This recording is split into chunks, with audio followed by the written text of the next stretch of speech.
सतगुरु की दो प्रकार से पूजन करनी चाहिए। शास्त्र कहता है सतगुरु का चोटी से लेकर जो पांव का नखून है ये गुरु जी का मूर्ति रूप है। और हमारे यहाँ ध्यान देना, मैंने अभी 5 प्रकार के शिवलिंग बताए, 4 बता दिए। ये 5वां गुरु जी के दाहिने पांव का जो अंगूठा है, गुरु शिवलिंग कौन सा है? गुरुदेव के दाहिने पांव का जो अंगूठे का ऊपर का भाग है वो अंगूठा ही गुरु शिवलिंग कहलाता है। और जैसे मूर्तियों की हमें पूजा नहीं करनी है, 5 प्रकार के शिवलिंगों की केवल पूजन करनी है, सूर्य की पूजन करनी है, यानी पिंड की पूजन करनी है। तो कभी भी गुरुजी पे लोटा जल का मत चढ़ा देना, कहीं सिर पे लोटा डाल दो कि महाराज हमें, क्योंकि गुरु भी शिव के समान है। गुरु शंकर रूपेण, गुरु किसके समान है? शिव के समान है। और शिव का अर्थ बताया था मैंने, क्या होता शिव का अर्थ? कल्याण करना। कल्याण करना। और गुरु क्या करता है? वो भी अपने वचनों से, ज्ञान से, दान से, जीवन के उत्थान से तुम्हारा कल्याण करता है। समझ गए ना? इसलिए गुरुदेव महाराज के चरणों में जो शिवलिंग है उनका अंगूठा किसी पात्र को रखकर कभी 2 पांव गुरुजी के मत धोया करो, कभी भी गुरुजी के दोनों पांव मत धोना। सतगुरु के शिवलिंग की पूजा कर, और संतों के कितने भी पांव धो, मगर गुरुदेव अगर मिल जाए तो नीचे थाली कटोरी कुछ भी लगकर लोटा तांबे का लेकर, जैसे शिवलिंग की आप पूजा करने का मैंने विधान बताया, दाहिने पांव के अंगूठे पर जल डालना, लाल चंदन लगाना, जो शिव की पूजा करते हैं वैसा सारी पूजा गुरु की करना। और गुरु की पूजा करने के बाद गुरुदेव की फिर खड़े होकर मूर्ति को तिलक लगा लेना, अक्षत लगा देना, पुष्प चढ़ा देना, माला पहना देना, फल फूल लाए वो चढ़ा देना, दक्षिणा देना, और फिर साष्टांग प्रणाम करना। और प्रणाम से पहले गुरुदेव की आरती करनी है। क्या करनी है? आरती। आरती का मतलब क्या होता है? आरती आर्त शब्द से बनी है। कौन से शब्द से बनी है? ध्यान देना, एक एक चीज समझा रहा हूं मैं। हर कथा के एक स्वर जो आपको समझना बहुत जरूरी है। जिंदगी हो गई आरती करते करते, पर तुम्हें किसी ने नहीं बताया कि आरती का मतलब क्या होता है, क्यों की जाती। बिना आरती के कोई भी अनुष्ठान संपूर्ण नहीं होता, बिना आरती के प्रार्थना नहीं होती, बिना आरती के परिक्रमा नहीं होती, बिना आरती के पुष्पांजलि नहीं होती। आरती शब्द जो है आरत शब्द से बना है, और आरत शब्द का अर्थ है दुख। आरत शब्द का क्या है? दुख। और आरती का मतलब है दुखिया। और ये जो दीपक है, हाँ, जो दीपक है ये प्रकाशमान है। कल बताया था दीपक साक्षी होता है, जो सूर्य तक आपके किए गए कर्मों को पहुंचाता है। और सूर्य के ही पुत्र हैं यमराज और धर्मराज, उनको सारे कर्मों को, अच्छे बुरे कर्मों को बही खाते में लिखा देता है। मेरी दाता की दुकान में सब लोगों का खाता। इस भजन को तुम जानते हो तो मैं क्यों समय खराब करूं, गा लेना घर जाके। मैं तो अब ये बताओ, कहीं मैं कम भजन गाऊंगा तो आपका कोई ऐसा तो नहीं कि मैं भजन ज्यादा गाऊं, कथा कम सुनाऊं। कितने लोग हैं जो हाथ खड़े करके बताओ, जो केवल प्रवचन में ज्यादा आनंद लेना चाहते और भजन में कम लेना चाहते? हाथ खड़े करके बताओ, तब क्या बात है। मैं एक दुनिया का पहला ऐसा छोटा सा कथावाचक हूं जो भजन कम गाता हूं, शरीर को कम नचाता। और कई बार का नाचा करो, नाचती नहीं। अब की बार ना नाची तो मन गद्दी छोड़ के तुम्हें नचाने पहुंच जाऊंगा फिर। हाँ, भगवान में खूब आनंद लिया करो। ये तो इस तरह तो बैठ के मुंह सुजाना तो घर में बतेरा है? मैं तो शरीर को कम नचाता हूं पर हृदय को ज्यादा नचाता हूं। मन और हृदय जिस शरीर में नाच गया उसे दुनिया में किसी के नाचने की आवाज नहीं है ना। ध्यान देना, सूत जी महाराज कहते हैं ऋषियों, ध्यान देना मेरी बात पर। आरती का अर्थ होता जो हमारा साक्षी है। जब हम आरती गाते हैं तो हमारे कष्टों को, हमारे दुखों को, हमारी परेशानियों को जो हम आरती में सुनाते हैं वो दीपक भगवान तक पहुंचा देता है और भगवान उस आरती से प्रसन्न होकर तुम्हारी पूजा को स्वीकार करके तुम्हें कृपा करते हैं। आप गाते हो ना, मेरी बात नहीं समझते हो तो तुम्हारी आरती में लिखा है ओम जय जगदीश हरे स्वामी जय जगदीश हरे भक्त जनों के संकट दास जनों के संकट क्षण में दूर करो। ओम जय जगदीश हरे। इस आरती की लाइन का अर्थ समझो। हे जगदीश्वर, जगदीश कौन है? जगत मानी जगत, ईश मानी भगवान, जो जगत का, विश्व का, त्रिलोकी का ईश्वर है। क्या कहते हो? ओम जय जगदीश हरि। हे संकटों को हरने वाला जगदीश। किसको हरना है? दीन जनों के संकट दासी जनों के दुख क्षण में दूर करे। हे महाराज, हमारे कष्टों को, दुखों को तुरंत समाप्त कर दीजिए ताकि हम आपकी पूजा कर सकते। और फिर क्या गाते हो आरती में? मात पिता तुम मेरे शरण गहूं किसकी, स्वामी शरण गहूं किसकी, तुम बिन और न दूजा, तुम बिन और न दूजा, आस करूं किसकी। ओम जय जगदीश हरि। आप अपना दुख सुना रहे हो कि नहीं? तुम ही मेरे माता हो, पिता हो, तुम्हारे अलावा मेरा कोई नहीं। मैं अपना दुख किसको सुनाऊं पड़ेगी? इसलिए ओम जय जगदीश हरि। समझ गए ना आरती का अर्थ? तो सतगुरु की और आरती कभी भी घर में करो, दो आरती से ज्यादा मत करना। शास्त्र कहता है गुरु के बिना ये शरीर उस कुम्हार के द्वारा मिट्टी के बनाए हुए कच्चे घड़े के समान है। ध्यान देना, माँ के गर्भ से लेने वाला जन्म स्त्री हो पुरुष हो, वो शरीर केवल कच्ची मिट्टी के कच्चे घड़े के समान होता है। सच बताओ, आप घर में कभी कच्चा घड़ा ला करके पूजन किया है कि पानी पिया है? क्या बताओ ना? नहीं पिया ना। कच्चा घड़ा अशुभ होता है, अशुद्ध होता है। मगर वही कच्चा घड़ा जब अग्नि में पककर तैयार हो जाता है तो उस घड़े की पूजा मंगल कलश के रूप में पूजन होती है। गर्म पानी को ठंडा करने की शक्ति होती है, धर्म कार्य को पूर्ण कराने की शक्ति होती है। उस पके हुए घड़े में मंगल कलश बनाने पर समस्त देवी देवता, तीर्थ पितृ सब उसी कलश के जल में पहुंच जाते हैं। धन्यवाद।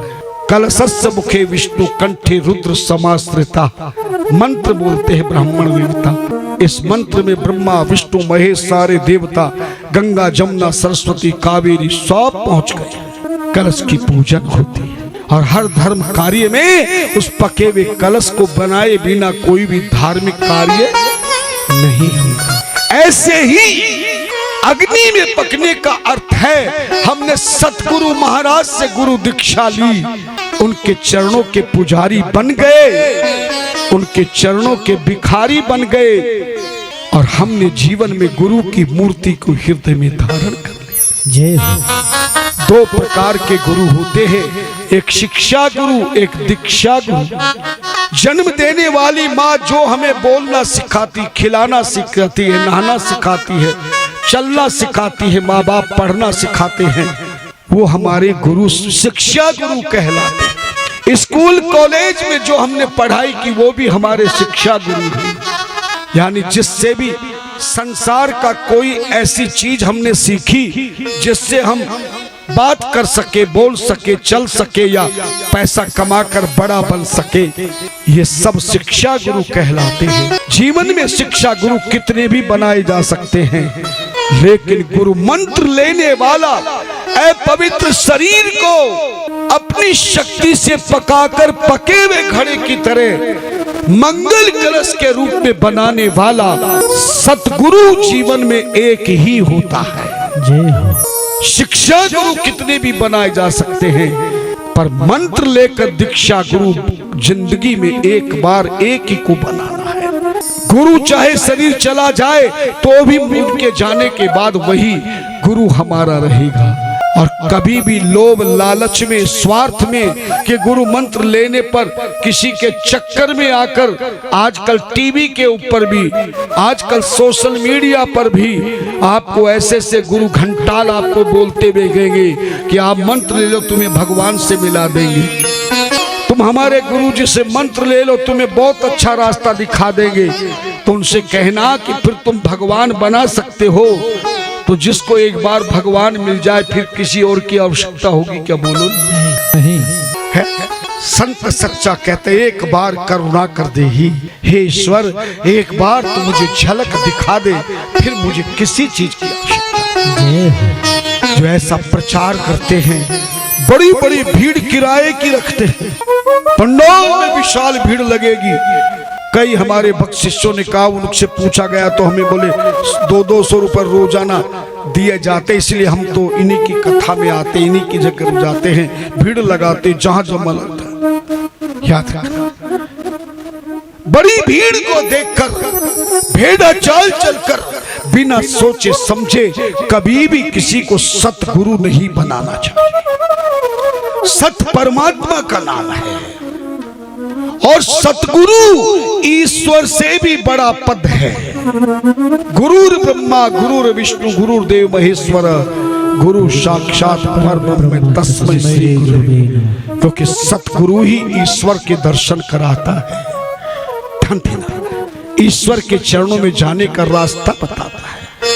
कष्टों को मिटाने के लिए, सोए भाग्य को जगाने के लिए सच्चा गुरु की आवश्यकता है, जो गरीब और अमीरों में फर्क करता हो, धनवानों को सम्मान देता हो, गरीबों का अपमान करता हो, और जीवन में केवल धन लालच हो, सम्मान का लालच हो, ऐश और आराम का लालच हो, वो गुरु नहीं होता। गुरु घंटाल होता है। सतगुरु तो वो है जिसके सामने कोई भी चला जाए वो गरीबों के लिए भी उतना सम्मान देता है, अमीरों को भी उतना सम्मान देता है, और जितना भी धन उसके पास होता है वो गरीबों की सेवा में लगाता है, दीन जनों की सेवा में लगाता है। इकट्ठा करके केवल गाड़ियों में घूमना या दुनिया में प्रचार कर लेना ये बड़ी बात नहीं है। ध्यान देना, हमारे संतों ने, महंतों ने, बुजुर्गों ने कहावत होगी, आपने सुना होगा, बोले हमेशा पानी पीना छान कर और गुरु बनाना जानकर। मगर तुम भटक गए हो, और कई बार हम गलती से जल्दबाजी में, बहकाव में, चमत्कार में गुरु दीक्षा ले लेते हैं, और बाद में गुरु जी का पता लगता, असली फिल्म सामने आती है, तब घबराते रहे हमने तो गलत किया, अब क्या करें महाराज। तो कई लोगों को शंका है, उस शंका को भी दूर कर देता हूं। यदि जितने भी लाइव टेलीकास्ट सुन रहे हैं, आप जो पंडाल में विशाल भीड़ में बैठे हैं, एक बात का ध्यान रखना, कई बार आपको कहा जाएगा कि एक बार गुरु बनाने के बाद गुरु कैसा भी निकले पर उसको छोड़ना नहीं चाहिए, लेकिन मैंने पढ़ा है, सुना है, शास्त्र कहता है, धर्म कहता है, जन्म देने वाली मां सबसे बड़ी भगवान होती है, लेकिन वो माता जन्म देने वाली खराब रास्ते पे चलने लग जाए पाप ही पाप करने लग जाए, अधर्मी बन जाए, कुकर्मी बन जाए, समाज में माँ की बुराई होने लग जाए, निंदा होने लग जाए, अर्थात ईश्वर से विमुख, धर्म से विमुख जन्म देने वाली माता का भी त्याग किया जा सकता है। और विश्वास नहीं तो तुम जोर से बताओ, भरतलाल जी ने किसका त्याग किया? माँ का, माता का। बड़ा भाई भगवान के बराबर होता है, लेकिन बड़ा भाई भी अधर्मी बन जाए, कुकर्मी बन जाए, मां नहीं मात पिता नहीं देवा, साधुन सन करवा वही सेवा, जिनके ये आचर्य भवानी, तिन जानेऊ निश्चर संप्राणी।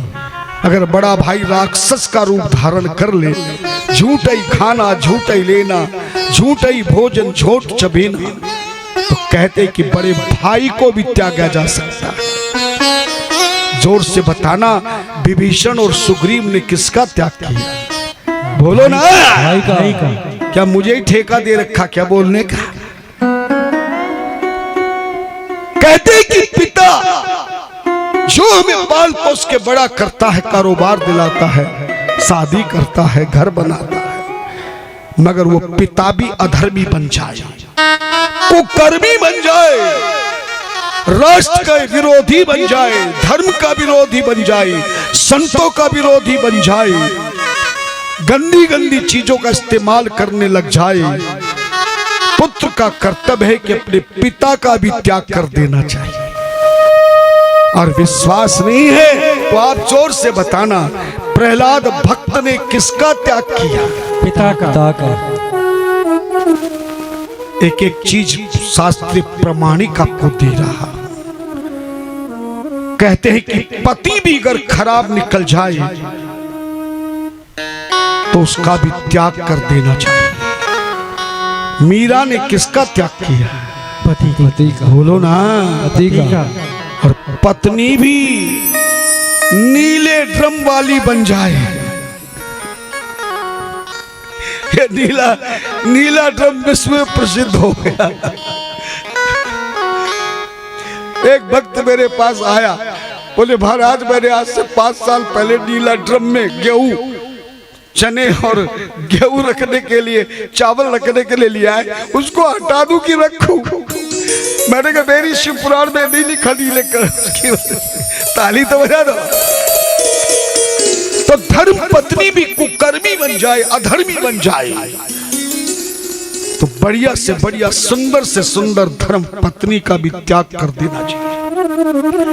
राजा भरत ने अपनी दुनिया की सबसे सुंदर रानी पिंगला का त्याग किया था। ऐसे गुरु भी जल्दबाजी में गुरु दीक्षा ली हो और सतगुरु अधर्मी हो जाए, गुरु के पद से हीन हो जाए, धर्महीन, कर्महीन, शर्महीन, मर्महीन बन जाए, कहते कि ऐसे सतगुरु का भी त्याग किया जा सकता है। जरा बताइए, राजा बलि ने किसका त्याग किया था? गुरु का। तब तो ताली ऊपर हाथ करके बता दो। मगर अच्छा सतगुरु मिले और शिष्य बेकार मिल जाए तो सतगुरु का धर्म है वो अपने शिष्य का भी त्याग कर देना चाहिए। लेकिन अच्छा मिलना तब होता है जब सोच समझ के हम करेंगे।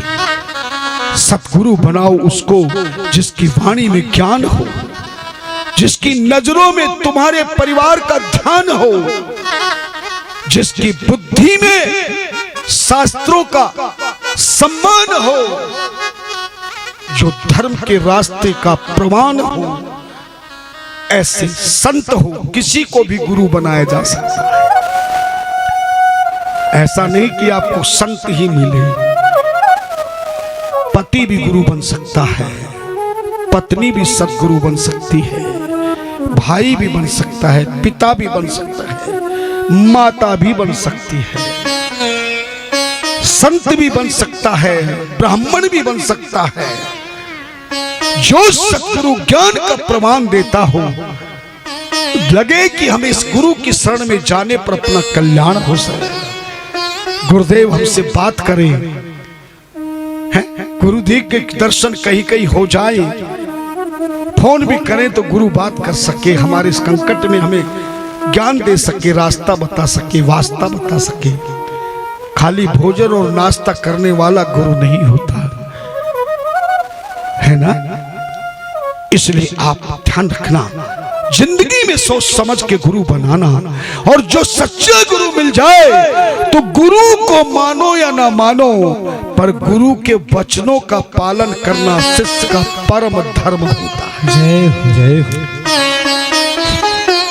हम माता पिता को तो मानते पर माता पिता की नहीं मानते, हम संतों को तो मानते पर संतों की नहीं मानते। की का मतलब है जो रास्ता बताते हैं, वचन बताते हैं। ये सतगुरु बना करके सतगुरु की दो प्रकार से पूजन करनी चाहिए। शास्त्र कहता है सतगुरु का चोटी से लेकर जो पांव का नखून है, ये गुरु जी का मूर्ति रूप है। और हमारे यहाँ ध्यान देना, मैंने अभी 5 प्रकार के शिवलिंग बताए, 4 बता दिए। ये 5वां गुरु जी के दाहिने पांव का जो अंगूठा है, गुरु शिवलिंग कौन सा है? गुरुदेव के दाहिने पांव का जो अंगूठे का ऊपर का भाग है, वो अंगूठा ही गुरु शिवलिंग कहलाता है। और जैसे मूर्तियों की हमें पूजा नहीं करनी है, 5 प्रकार के शिवलिंगों की केवल पूजन करनी है, सूर्य की पूजन करनी है, यानी पिंड की पूजन करनी है। तो कभी भी गुरुजी पे लोटा जल का मत चढ़ा देना, कहीं सिर पे लोटा डाल दो कि महाराज हमें, क्योंकि गुरु भी शिव के समान है। गुरु शंकर रूपेण, गुरु किसके समान है? शिव के समान है। और शिव का अर्थ बताया था मैंने, क्या होता शिव का अर्थ? कल्याण करने, कल्याण करता। और गुरु क्या करता है? वो भी अपने वचनों से, ज्ञान से, दान से, जीवन के उत्थान से तुम्हारा कल्याण करता है। समझ गए ना?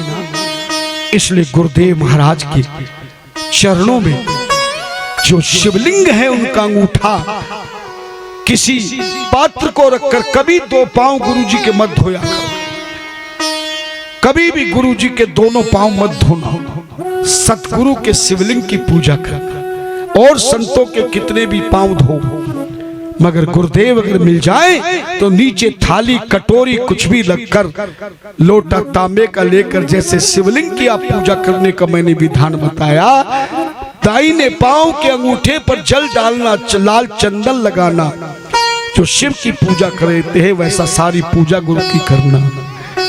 और गुरु की पूजा करने के बाद गुरुदेव की फिर खड़े होकर मूर्ति को तिलक लगा लेना, अक्षत लगा देना, पुष्प चढ़ा देना, माला पहना देना, फल फूल लाए वो चढ़ा देना, दक्षिणा देना, और फिर साष्टांग प्रणाम करना। और प्रणाम से पहले गुरुदेव की आरती करनी है। क्या करनी है? आरती। आरती का मतलब क्या होता है? आरती आर्त शब्द से बनी है। कौन से शब्द से बनी है? ध्यान देना, एक एक चीज समझा रहा हूं मैं। हर कथा के एक शब्द जो आपको समझना बहुत जरूरी है। जिंदगी हो गई आरती करते करते, पर तुम्हें किसी ने नहीं बताया कि आरती का मतलब क्या होता है, क्यों की जाती है। बिना आरती के कोई भी अनुष्ठान संपूर्ण नहीं होता, बिना आरती के प्रार्थना नहीं होती, बिना आरती के परिक्रमा नहीं होती, बिना आरती के पुष्पांजलि नहीं होती। आरती शब्द जो है आरत शब्द से बना है, और आरत शब्द का अर्थ है दुख। आरत शब्द का क्या है? दुख। और आरती का मतलब है दुखिया। और ये जो दीपक है, हाँ, जो दीपक है ये प्रकाशमान है, कल बताया था दीपक साक्षी होता है जो सूर्य तक आपके किए गए कर्मों को पहुंचाता है, और सूर्य के ही पुत्र हैं यमराज और धर्मराज। उनको सारे कर्मों को, अच्छे बुरे कर्मों को बही खाते में लिखा देता है। मेरी दाता की दुकान में सब लोगों का खाता। इस भजन को तुम जानते हो तो मैं क्यों समय खराब करूं, गा लेना घर जाके। मैं तो अब ये बताओ, कहीं मैं कम भजन गाऊंगा तो आपका कोई ऐसा तो नहीं कि मैं भजन ज्यादा गाऊं, कथा कम सुनाऊं। कितने लोग हैं जो हाथ खड़े करके बताओ, जो केवल प्रवचन में ज्यादा आनंद लेना चाहते और भजन में कम लेना चाहते? हाथ खड़े करके बताओ तब क्या बात है। मैं एक दुनिया का पहला ऐसा छोटा सा कथावाचक हूं जो भजन कम गाता हूं, शरीर को कम नचाता। और कई बार का नाचा करो, नाचती नहीं। अब की बार ना नाची तो मन गद्दी छोड़ के तुम्हें नचाने पहुंच जाऊंगा फिर। हाँ, भगवान में खूब आनंद लिया करो। ये तो इस तरह तो बैठ के मुंह सुजाना तो घर में बतेरा है? मैं तो शरीर को कम नचाता हूं पर हृदय को ज्यादा नचाता हूं। मन और हृदय जिस शरीर में नाच गया उसे दुनिया में किसी के नाचने की आवाज नहीं है ना। ध्यान देना, सूत जी महाराज कहते हैं ऋषियों, ध्यान देना मेरी बात पर। आरती का अर्थ होता है जो दीपक प्रकाश में है, जो हमारा साक्षी है। जब हम आरती गाते हैं तो हमारे कष्टों को, हमारे दुखों को, हमारी परेशानियों को जो हम आरती में सुनाते हैं वो दीपक भगवान तक पहुंचा देता है, और भगवान उस आरती से प्रसन्न होकर तुम्हारी पूजा को स्वीकार करके तुम्हें कृपा करते हैं। आप गाते हो ना, मेरी बात नहीं समझते हो तो तुम्हारी आरती में लिखा है, ओम जय जगदीश हरे स्वामी, जय जगदीश हरे, भक्त जनों के संकट, दास जनों के संकट क्षण में दूर करो, ओम जय जगदीश हरे। इस आरती की लाइन का अर्थ समझो, हे जगदीश्वर। जगदीश कौन है? जगत मानी जगत, ईश मानी भगवान, जो जगत का, विश्व का, त्रिलोकी का ईश्वर है। क्या कहते हो? ओम जय जगदीश हरि, हे संकटों को हरने वाला जगदीश। किसको हरना है? दीन जनों के संकट, दासी जनों के दुख क्षण में दूर करे। हे महाराज, हमारे कष्टों को, दुखों को तुरंत समाप्त कर दीजिए ताकि हम आपकी पूजा कर सकते। और फिर क्या गाते हो आरती में? मात पिता तुम मेरे, शरण गहूं किसकी, स्वामी शरण गहूं किसकी, तुम बिन और न दूजा, तुम बिन और न दूजा, आस करूं किसकी, ओम जय जगदीश हरि। आप अपना दुख सुना रहे हो कि नहीं? तुम ही मेरे माता हो, पिता हो, तुम्हारे अलावा मेरा कोई नहीं। मैं अपना दुख किसको सुनाऊं पड़ेगी? इसलिए ओम जय जगदीश हरि। समझ गए ना आरती का अर्थ? तो सतगुरु की और आरती कभी भी घर में करो, दो आरती से ज्यादा मत करना। कई लोग कई आरतियां करते हैं, और कभी भी मंदिर में, घर में, बांस में के तिनके में लगी हुई अगरबत्ती कभी भी मत जलाओ। घर में जलाओ आरती में तो दीपक और कपूर जला के आरती करना, लेकिन कपूर भी टिकली वाला मत लाना। भीमसेनी कपूर जिसको देसी कपूर कहते, जिसकी सिल्ली जैसी सफेद कपूर आता है, महंगा है बहुत। एक पैकेट कई महीने चलेगा। थोड़ा सा टुकड़ा डालकर सुबह और शाम अगर आपने कपूर जलाकर घर में घुमा दिया, लैट्रिन बाथरूम को छोड़कर पूरे घर में जितने कमरे हैं, 1 है 2 है 5 है, जिसके घर में कपूर जला दिया जाएगा सुबह और शाम आरती में, और आरती केवल मंदिर में ही मत किया करो,